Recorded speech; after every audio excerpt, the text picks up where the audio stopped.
One of the biggest surprises, I think, of the night came about halfway through when there was a reveal that I think we all saw the first shot and we knew exactly what game this was, but it seemed to go directly in contradiction of what was previously said to us. It goes from black, fades in, immediately. I think we all said, that looks like Elden Ring. That like a lot immediately. I think we all knew. But what was weird about that is that they had previously said, no, that we're done. I think Hidetaka Miyazaki specifically said we are not planning any DLCs or anything for Elden Ring. But they say that this is a Bandai Namco From Software collaboration. This is something that they have actually built. It is not a separate team, allegedly. Like, this is actually them. We pull up the website. You can see this. They've got all this outlined From Software. But there's some interesting little tidbits here that I'll point out as we look through the trailer that are very, very weird. But it's a fascinating thing that they're doing here. But let's see. We'll play the trailer.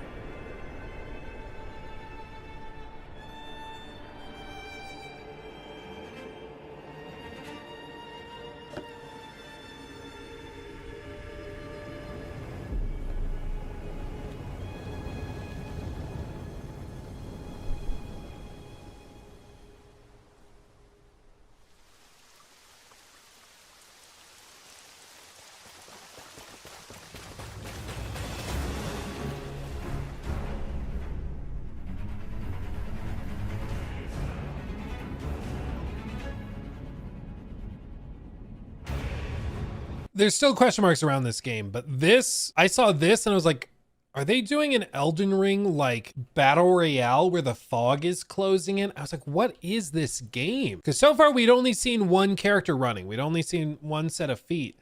But I was like, what is happening? Because I thought it was a separate team. I was like, they're probably going to have some other company doing it. It's going to be a Dark Souls 2 situation. But it says From Software.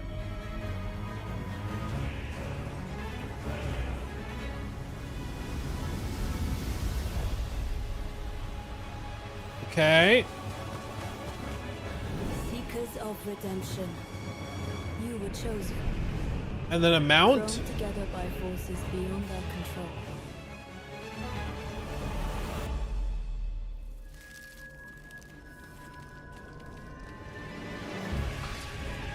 And then multiple players.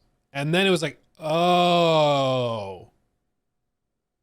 Big co-op. Okay.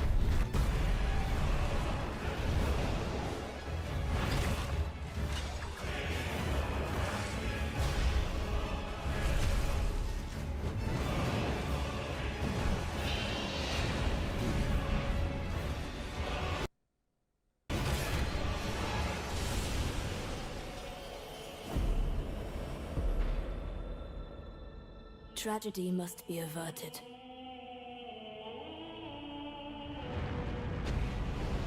And for that, I need your help.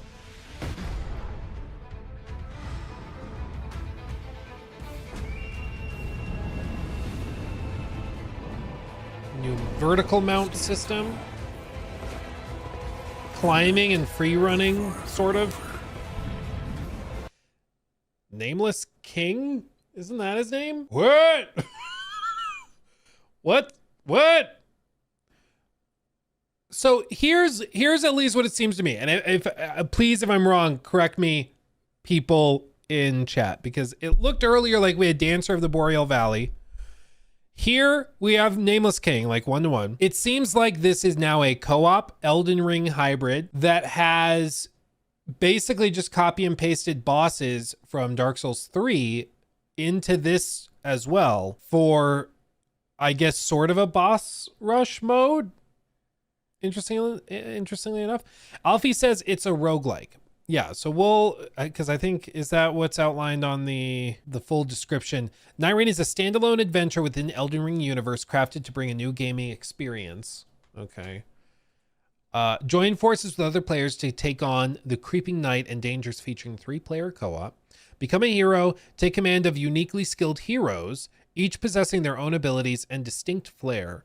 While individually powerful, their skills grow even more formidable as united as a team, or when united as a team. And then overcome a relentless environmental threat that sweeps through the land that changes between each game session to defeat the magnificent boss of that night. So it seems like every day it's going to change. I don't know if it's actually day or if it's each session it reloads into a different boss, but it seems to be a procedurally generating roguelite that has co-op. So it is, as I say, like a standalone co-op action survival game. Also available on PS4 and Xbox One. To me, like, this is just bringing up so many freaking questions. I'm like, what on earth? What even is this?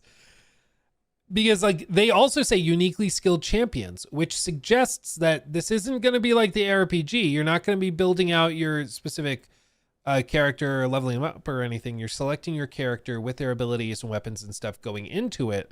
And maybe you upgrade them as you go through, but like there's so many questions here. And to be clear, it does not look like Hidetaka Miyazaki is directing this game. It seems like this is from someone else within the team that is directing it.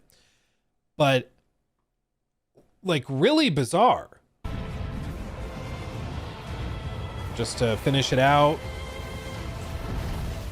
Little pillager, bent on stacking the lands of gold.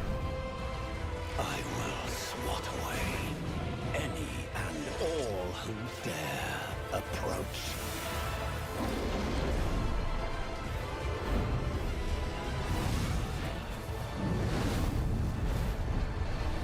A lot of memorable arenas. And prepare to claim.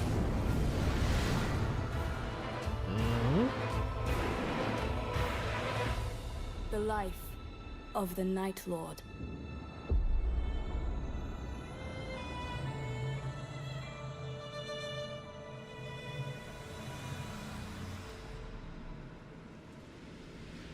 So an entire spin-off game for next year for current and last gen consoles. I don't think this was on anybody's list, like anybody's. I didn't have this on my list. I don't think any of us saw this coming. Harry Potter theme, it did kind of sound like it. They did the same. Do. Yeah. I heard that too. It's funny you bring that up. So I honestly, I have no freaking clue what to make of it. In the recent past, when games are not directed by Hidetaka Miyazaki, but they come from Software, they end up being good, but not masterpieces. Like 8 out of 10s, for some people maybe 8.5 out of 10, that type of thing. Still very much probably worth playing, but not masterpiece level things. This to me just feels like one of those Elden Ring was huge. You don't want to make a full sequel. How about this? We'll release the rights of Elden Ring back to you if you make sort of a live service. Maybe it's live service. It's not clear, but maybe we do something like that as like a co-op game that we can do stuff with. Cash grab, just say it. Yeah, it's cash grab. It feels kind of like that. It feels like hopping into the Elden Ring universe to sell a 3-player co-op game while recycling bosses that were designed a decade ago. And that to me just feels weird. There is original stuff here. I mean, obviously they've tweaked a lot of stuff, they've added stuff, but hearing that it's like a procedurally generating roguelike, I could see a world in which this ends up being just like painfully clear that it's a cash grab, or there's also a realm in which this fulfills something people have wanted for a long time, which is basically a boss rush mode for Elden Ring. And sort of Dark Souls 3 as well. Yeah, live service isn't the right term. It's like one of those always online games. You play with your friends. They can sell extra DLC. They can sell, I'm sure, cosmetics, maybe new heroes for $5 or $10 a pop. You better believe they're thinking about all that stuff. Hopefully they choose not to go that route, but that seems to be the easiest way to capitalize on it.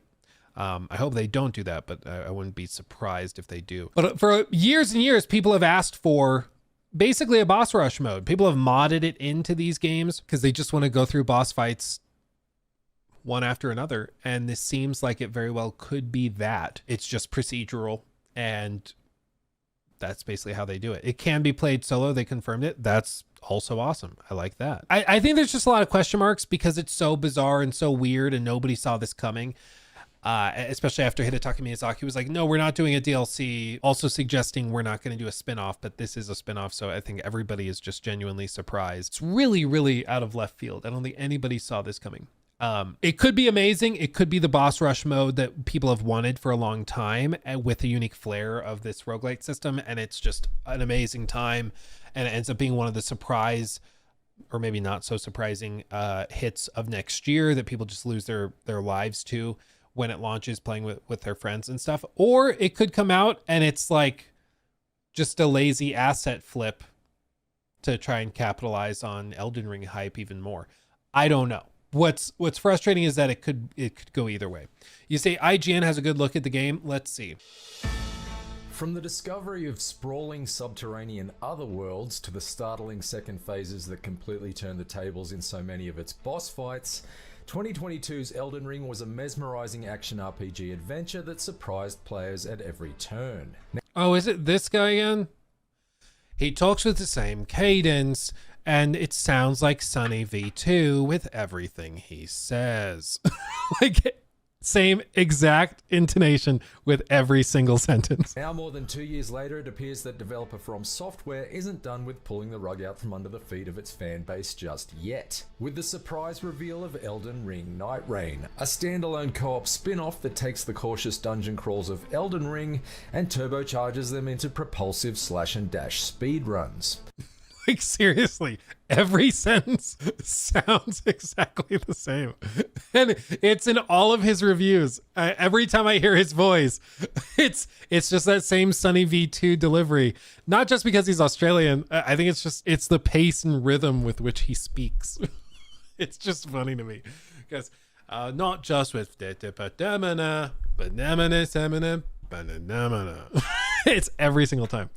After spending some 6 hours of hands-on time with this bold new spin on From Software's own Souls-like formula, I can confirm that Nightreign is shaping up to be something truly unique. If Elden Ring was one of 2022's biggest chart-topping hits, then Nightreign would appear to be its dance floor-filling remix. Chopped up, intensified in beats per minute, and designed to both excite fans of the original and broaden its appeal to the masses.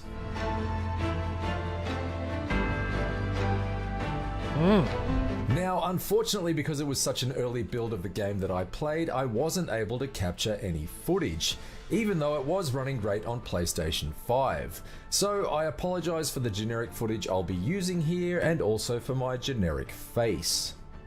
Anyway, here's how Nightreign It's okay. I feel you. breaks down. Imagine stepping back into the opening area from the original game, only nothing in the landscape seems to be where you remember it. Also, there are 3 of you now, and everything seems to be happening at a much higher tempo. That's Nightreign in a nutshell. You squad up with 2 other players at the start of each round, get dropped into a densely packed alternate reality chunk of Limgrave that has both its enemy types and structures randomly shuffled around at the beginning of each session, and it's up to you and your squad mates to build up from your lowly level 1 character's status as fast as possible by harvesting runes and earning Destiny-style loot drops as you slash and dash through every Destiny-style loot drops. Huh. by harvesting runes and earning Destiny-style loot drops as you slash and dash through every enemy-filled camp that you come across. So, what's the big rush? Well, each session of Nightreign is structured as a 3-day cycle, with each in-game day taking about 15 minutes to complete. At the start of the first day, you can pretty much pick any direction to plot your whirling path of destruction along, but as day approaches night, the space you can operate in narrows, and you're liable to be killed by acid-like rain should you find yourself caught for too long beyond the perimeter of the rapidly shrinking circle on the map, known as the Ring of Rain. In that regard, Nightreign is a bit like Fortnite, only with more medieval forts and How to trigger FromSoft fans watching your video in an instant. Compare the FromSoft game to Fortnite. Dude, I haven't even looked here, but I'm sure there's people that are perturbed by that. I don't know why comments aren't loading. I don't know. Nights and considerably less TikTok dances. Once the Ring of Rain reaches its smallest diameter at the end of the day, a major boss fight is triggered. Like the rest of Nightreign's enemies, these end-of-day bosses are always randomized, and during my repeat runs, I experienced clashes with familiar returning foes like a draconian tree sentinel, as well as some brand new nasties like the centipede, a towering, twisting swarm of disgusting limbs, prone to detaching its body parts in an attempt to divide itself and conquer my crew. With the day 1 boss dealt with, day 2 begins and the Ring of Rain rescinds, allowing your squad to take a breath, regroup, and then resume ransacking the map for upgrades in preparation for the more challenging foes to come at the end of days 2 and 3. It's a structure that allows for a gradual build of tension before a palpable sense of accomplishment and release with each boss felled. Over time, my squad mates and I became a well-oiled machine as far as getting the balance right between beelining for churches to snatch up valuable HP flasks and taking down the more major overworld enemies like dragons and hippos in order to get maximum XP boosts for buck before the map was cast back into darkness. We were also able to eventually settle upon the best combination of heroes for our group. You see, Nightreign doesn't feature the lengthy list of generic character classes that the original Elden Ring did, and players won't have to Google the difference between vague-sounding archetypes like the Prisoner and Wretch when they first hop into play. Instead, Nightreign offers 8 different heroes to choose from, each with very clearly identified strengths and weaknesses, in order to make it as easy to jump into as possible. 4 were playable in the preview build. Wilder is an all-rounder hero type with a good balance between speed and attack power. Guardian is a burly tank type with heavy attacks and increased damage resistance. Duchess is a nimble type with fast attacks and a killer quick-step ability. And Recluse is a mage type with ranged magical attacks. Additionally, each character features a unique skill and ultimate attack that both operate on cooldown timers. Okay. The more I hear about this, the more I'm like, this could either be amazing or suck ass. I really don't know. Because I saw somebody in chat, it's like, so it's basically an extraction game. Extraction Ring, JRP. Yeah. It's basically Extraction Ring. Each day cycle is 15 minutes. And you have to complete all the bosses, otherwise the circle closes fully. So it's moving you from zone to zone. But which is better, comparing it to an extraction game or Fortnite? Which is better? Which one gets you canceled faster?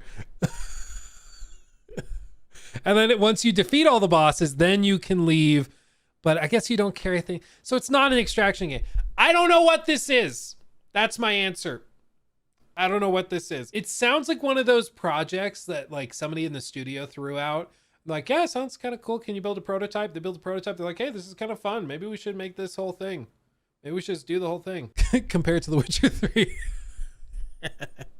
Wilder is able to use his hookshot skill to either reel in smaller enemies like Scorpion in Mortal Kombat, or to quickly zip past the swinging arms of a major boss in order to sneak a few strikes in from behind. Guardian is able to conjure up a mini tornado to knock swarms of enemies off their feet, while Recluse can put a marker on an enemy so that every time that enemy is attacked, the damage is siphoned into boosts for her own HP. These unique abilities are all extremely useful in their own right, but finding ways to combine them with the special moves of your squad mates is key to surviving Nightreign's toughest enemy encounters. One strategy that my squad grew to rely on quite heavily was to unleash a damaging ultimate attack on an enemy such as Guardian's swooping dive bomb, then immediately follow it up with Duchess's restage skill, which basically creates an instant replay of the last attack landed and allows you to double the total amount of damage inflicted. It's in finding killer combinations of moves such as these that the co-op focus of Nightreign really shines. And after multiple failed attempts, my squad was finally able to progress through to the 3rd day of the cycle,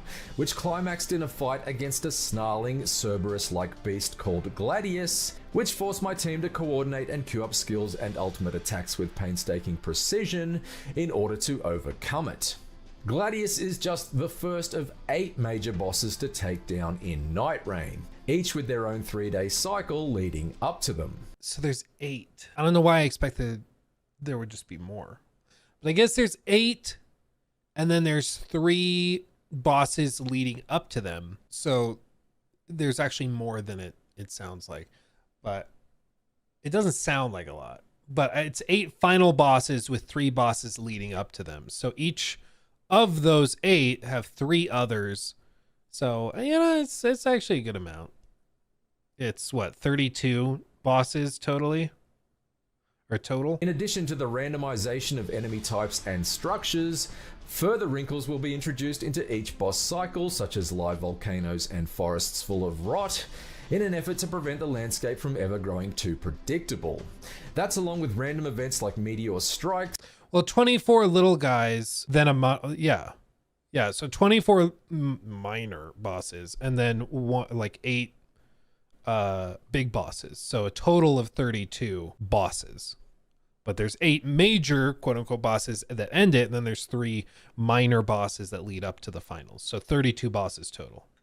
Swarms of giant ants to fend off, and the surprise invasion of powerful tormentors like Margit the Fell Omen in an attempt to impede your progress. Wait, what was that? Swarms of giant ants to fend off, and the surprise invasion of powerful tormentors like Margit the Fell Omen.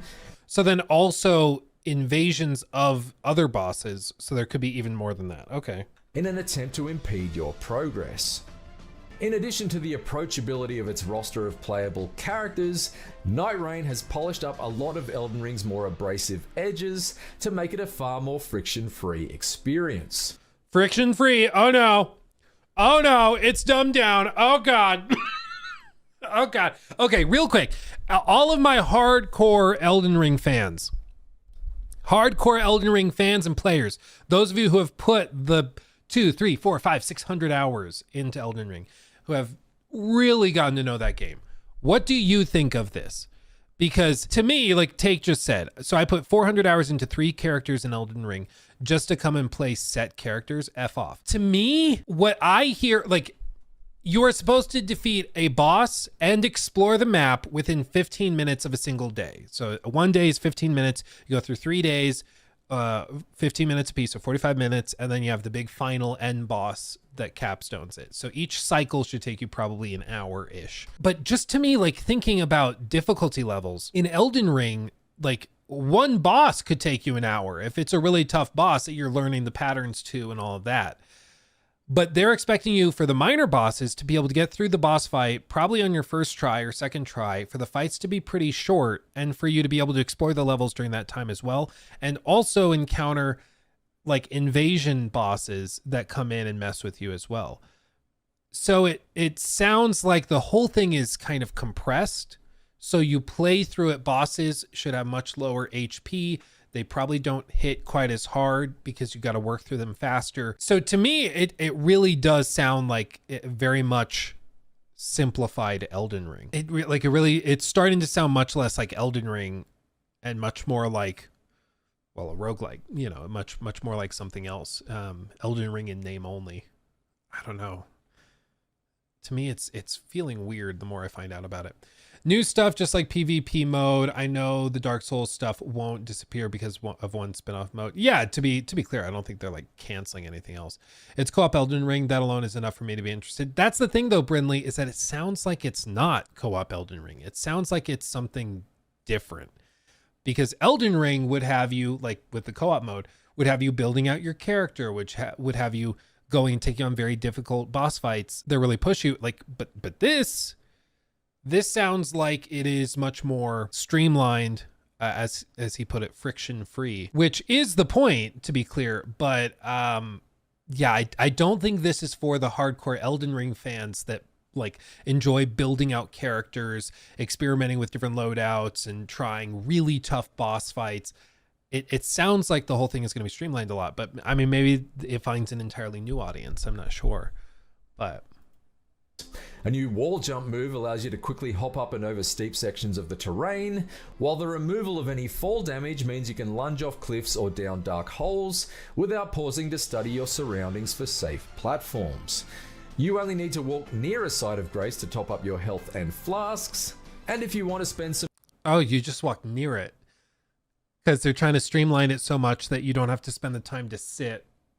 And there shouldn't be a need to respec, or to spec, so why would you need to sit down in it? So you just get close to it. Runes to level up, you just button mash through pages of auto leveling that best suits the base traits of the level up near a site of grace to top up your health and flasks. And if you want to spend some runes to level up, you just button mash through pages of auto leveling that best suits the base traits of your chosen character. Oh. Rather than having to agonize over whether you should allocate a point to faith or dexterity, for example. It all gives each over best suits should allocate. So he's saying there is no, like, you're not selecting where to apply points. You just gain runes and then you level up your character. So if you chose the whatever barbarian archetype, you just press level up and that auto applies whatever points, so you don't select it yourself. This is literally Elden Ring for idiots. Maybe that's, but like, that's the thing, is maybe this is literally like designed to kind of be that, and it's trying to be the most approachable version of Elden Ring to get people to go and buy Elden Ring. Like, this is for those people that thought Elden Ring was too intimidating with the building your character with the attribute points and all that. And so as a result, they're like, let's just remove all of that, make it so it's a button press to just auto level, and we do it that way. And then we can try to funnel them up into full Elden Ring. It's not a bad idea, but again, like, the more I hear about this, the less I think Elden Ring fans that really like Elden Ring are gonna eat this up. Maybe some of them do, but to me, it just sounds like it's getting dumbed down to the point where it won't feel like Elden Ring. Like, hardly at all. To agonize over whether you should allocate a point to faith or dexterity, for example. It all gives each session the feeling of being shuttled along in an intense speed run, and you can get around even faster by using spectral hawks to vault across great distances of the map. Death is not necessarily the end in Nightreign either. If you find yourself down, you have a near death meter that appears above you, and your squad mates must attack you while you crawl along the ground until the meter is reduced and you can return to the fray. It may sound slightly odd to basically kick a friend while they're down, but it's a system that works quite well, particularly since you can use ranged attacks like magic or crossbows to revive a down squad mate from a distance without the risk of putting yourself in harm's way. Should all three of you be wiped out at once, it's the end of the session, and you must restart day one with everyone back at level 1. So that is really weird.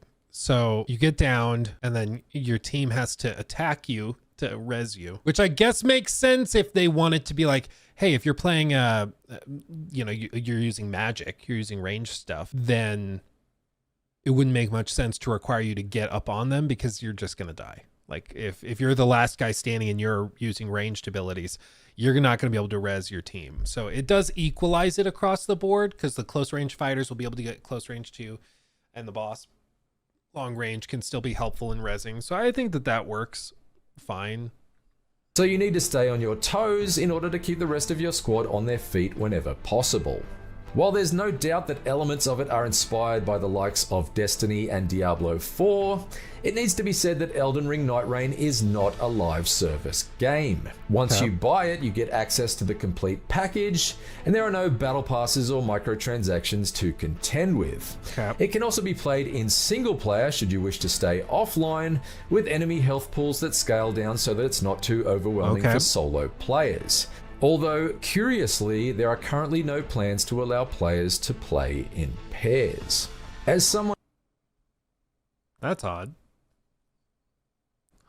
Who has sunk hundreds of hours into Elden Ring, both in the original 2022 game and this year's Shadow of the Erdtree DLC, I can confidently say that From Software is onto something truly spectacular with Nightreign.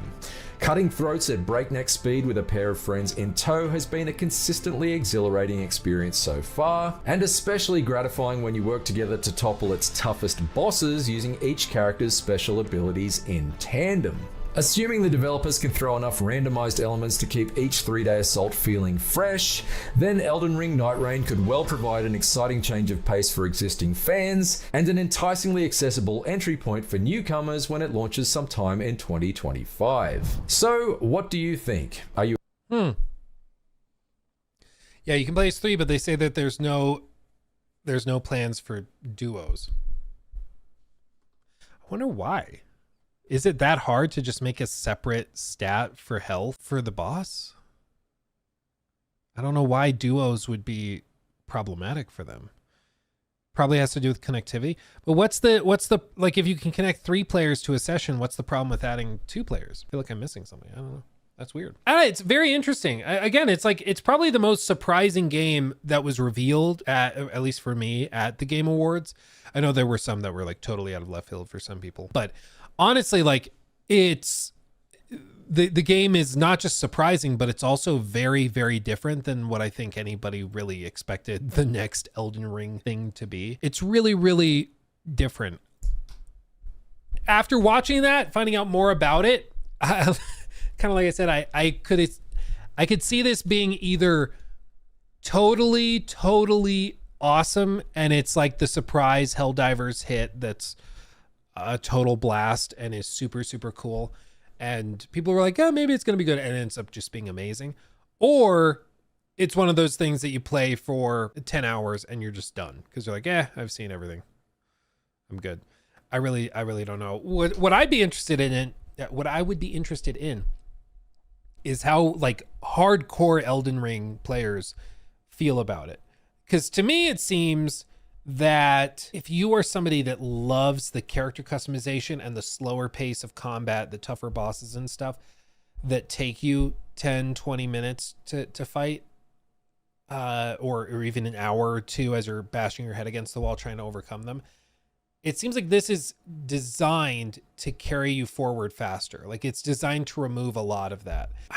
Maybe this does click with those players still, but maybe it also doesn't. Maybe those people just don't connect with it at all and are just like, yeah, Millennia took me 10 to 20 minutes. Ha ha ha. Yeah, but that's the thing, Mendes, is like that experience from Elden Ring, I don't think you're going to have here, because if you run into like the final phase boss after going through the 3 days and then you get curb stomped, you go through another cycle.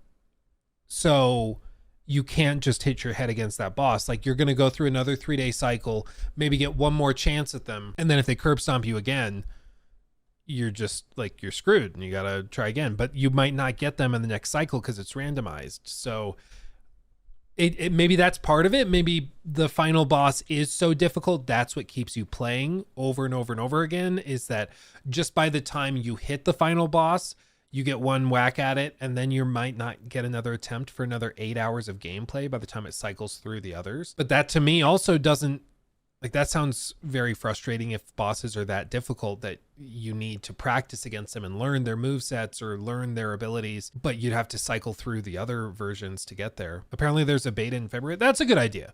That's the safest bet. Do a beta. Let people try it. Let people try the beta. But thoroughly crazy and bizarre, really, really different, but also kind of cool. So we'll try the beta. You just made it sound good to me. Oh, good. I it's just, it breaks my brain. The more I find out about it, the more I'm like, huh, okay, weird, huh. Really, really crazy. Fortnite. I told you people would be upset about that. People saying, is that the Nameless King? While Firekeeper is right up your face. Yeah, not gonna lie, I was mad it wasn't Elden Ring 2 at first, but an Elden Ring roguelike I can play with my friends. Sounds effing sick. 2-player couch co-op would be a sick addition. That actually would be really, really cool. Really excited for faster gameplay. I want to fly around like a graceful murderous swan. Time for Radon, Consort of the Night. Yeah, My Lady Firekeeper, Dark Souls 3, Nameless King, Dark Souls 3, Duke's Deer, Freya, Dark Souls 2, Centipede Demon, Dark Souls. The guy putting emphasis on the last word in every sentence.